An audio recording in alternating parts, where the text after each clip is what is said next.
à toutes et à tous, bienvenue dans la cave qui se rebiffe où je suis en compagnie de Françoise et de Dimitri. Aujourd'hui nous sommes le 26 mai, c'est l'anniversaire de mon petit frère. L'animation reprend sur les terrasses, ça pourrait me ramener au temps d'avant, aux précieux souvenirs que j'ai ici à Lyon. Mais aujourd'hui je sais que les temps d'avant ne reviendront pas. En fait il n'y aura pas d'après, il s'agit d'apprendre à vivre avec le virus et sans doute plus fondamentalement encore avec ce qu'il révèle de l'obsolescence de nos référentiels de pensée et d'action. La question reste ouverte de savoir comment vivre avec parce que je crois qu'il n'y a pas de réponse. Et comme il n'y a pas de réponse, ce que j'aimerais vous proposer aujourd'hui, c'est une hypothèse. Une hypothèse de travail et de vie qui consiste à proposer la chose suivante. Peut-être qu'un certain imaginaire de ce qu'on appelle la langue, un imaginaire que je qualifie volontiers d'hétérolingue, peut nous amener à revisiter nos manières d'envisager des représentations qui concernent non seulement la langue, mais de façon beaucoup plus directe, la situation de crise que nous traversons. Cette hypothèse, je vais essayer de vous la soumettre en 4 points et 2 capsules. C'est parti pour la première capsule et la première diapositive. Pendant le premier confinement, j'ai repéré, et sans doute que vous aussi, toute une série d'interventions plus ou moins scientifiques autour des néologismes, c'est-à-dire des mots forgés, ou des resémantisations, c'est-à-dire de nouvelles significations attribuées à des mots anciens, pour décrire, peut-être essayer d'analyser ce qui nous arrivait.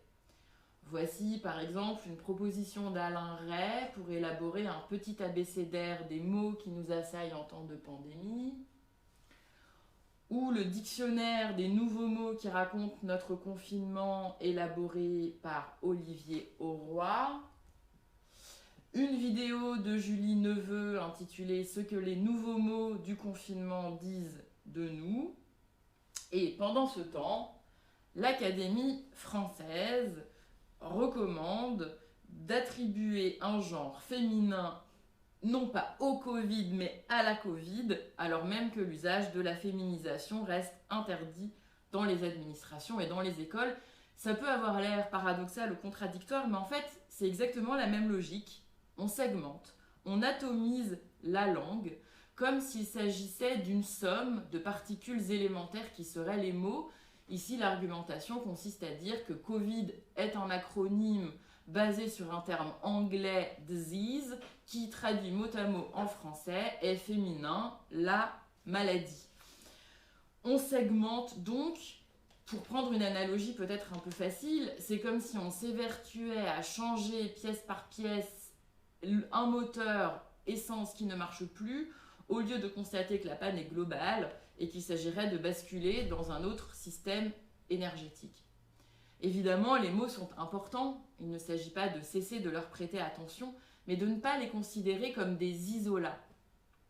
Pour se donner un contre-exemple, Laëlia Véron, qui a, pendant le premier confinement, elle aussi, ouvert un fil Twitter autour des nouveaux termes qui étaient en train de se créer, a par ailleurs coécrit avec Maria Candéa cet ouvrage intitulé « Le français est à nous, petit manuel d'émancipation linguistique ». Il s'agit effectivement de sortir du séparatisme qui isole les mots pour se donner une perspective émancipatoire. C'est cette même perspective qu'on peut trouver dans un tract de Barbara Stiegler, paru en janvier, chez Gallimard et qui s'intitule « De la démocratie en pandémie ».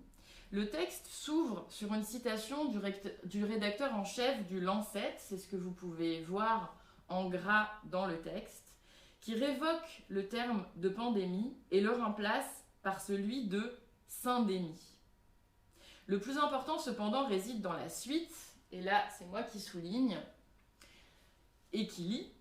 La leçon qu'en tire de Lancet est sans appel. Si nous ne changeons pas de modèle économique, social et politique, si nous continuons à traiter le virus comme un événement biologique dont il faudrait se borner à bloquer la circulation, les accidents sanitaires ne vont pas cesser de se multiplier. On voit bien que l'enjeu n'est donc pas simplement de remplacer un mot par un autre. C'est pas que syndémie est un meilleur terme, ni même seulement un meilleur diagnostic que pandémie. C'est qu'il s'agit d'arrêter d'isoler un symptôme pour envisager de façon beaucoup plus fondamentale et radicale un paradigme, un référentiel ou un logiciel de pensée et d'action. L'enjeu auquel nous sommes confrontés, ça n'est pas de préférer un terme ou un autre, une option politique ou une autre même, mais véritablement de changer de grammaire. C'est-à-dire de quitter un paradigme ou un régime de séparation pour un régime d'interrelation. C'est très précisément ce que nos manières de faire face au virus ne permettent pas pour l'instant. Rien dans nos modes de fonctionnement ne change de façon radicale, au contraire. On s'efforce de maintenir le système, de fonctionner selon l'ancien régime, quitte à subir quelques amputations, dont le domaine de la culture fait particulièrement les frais, peut-être pas seulement faute de sembler essentiel, mais aussi parce qu'il suggère que ce n'est pas d'accommodement ni de compensation dont nous avons besoin, mais d'un réel et profond changement de paradigme. Ça, c'était donc la première proposition de l'hypothèse, sortir d'un régime de séparation pour penser de façon beaucoup plus articulée, non pas en termes de lexique, mais de grammaire. La deuxième proposition à l'intérieur de mon hypothèse, c'est de cesser de penser que la langue sert d'abord à communiquer et que communiquer, ce serait transmettre de façon transparente un message d'un émetteur à une ou un destinataire. Évidemment, c'est le contraire que nous faisons. La preuve, c'est la manière dont on s'évertue à communiquer. Le modèle, en fait, est ancien. Il date de la Deuxième Guerre mondiale, à un moment où l'ingénieur et chercheur Shannon, en collaboration avec le philosophe et mathématicien Weaver, ont élaboré une modélisation de la communication entre machines. Alors à l'époque, l'enjeu était essentiel. Il s'agissait de découvrir dans le code de l'ennemi des parties chiffrées du signal qui permettraient d'éviter des attaques. La notion de bruit qui est introduite dans la communication pour schématiser un phénomène de brouillage est donc, par définition, néfaste. Il faut essayer d'éviter le bruit et de viser une communication aussi transparente que possible. Mais Shannon lui-même, jusqu'à la fin de ses jours, n'a cessé d'insister sur la non-pertinence de ce modèle dans d'autres contextes que celui pour lequel il était destiné. Pour lui, il s'agit exclusivement d'une communication entre machines, avec les limites que cela implique. Pourtant, le modèle va être repris sans cesse. C'est le cas par exemple par Jacobson, qui propose ce schéma qu'on continue à utiliser aujourd'hui pour croire que communiquer serait la transmission unidirectionnelle d'un message qui préexisterait et qui serait acheminé dans un médium neutre, dans lequel tout ce qui s'apparenterait à un bruit, une perturbation, serait une scorie indésirable ou au pire un échec, un raté. Pourtant, aucune communication verbale ne se réduit à ce schéma et aucune langue ne se résume à un moyen de communication. Pour Deleuze et Guattari, la véritable unité et fonction première du langage, c'est le mot d'ordre. Si je dis « il fait froid », je suis moins en train de transmettre de façon neutre un message que de donner un ordre « merci d'aller fermer la fenêtre ». D'autres théoriciens comme Austin s'intéressent à des actes de langage qu'on appelle performatifs comme « je promets » ou « je vous marie », qui font advenir ce qu'ils disent. Et c'est cette puissance performative du langage qui intéresse Judith Butler, par ailleurs, dans l'élaboration de la théorie du genre. Les deux sœurs Servet proposent de façon convaincante de réévaluer la représentation dominante de la communication en prenant acte de tout ce qui semble l'empêcher, mais qui en réalité la fonde. Et c'est sur la base d'un malentendu, enfin admis comme partie prenante de la communication, qu'elles estiment possible d'accueillir l'altérité. Je vous propose de les lire. Voici un extrait de l'article intitulé « Le malentendu comme structure de la communication ».